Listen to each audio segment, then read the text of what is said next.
compounded and aggravated the risk to human life, safety, and property destruction. The Ministry of Interior is hereby directed to enforce the relocation notices issued earlier upon their expiry at 6:30 p.m. day.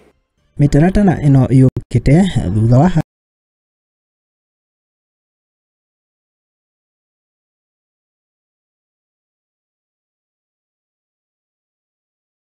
Arine kuheana irio makombe-ini ma thirikari oro ũndũ ũmwe na rũhonge rwa ũgima wa mwĩrĩ kuheana dawa kũrĩ arĩa magomeirwo.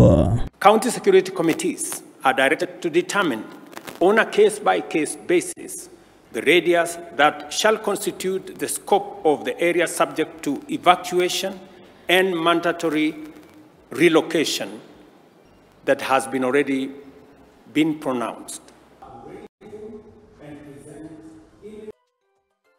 Na mwaho wa azimio la umoja wa Kenya Coalition no gĩtongorio nĩ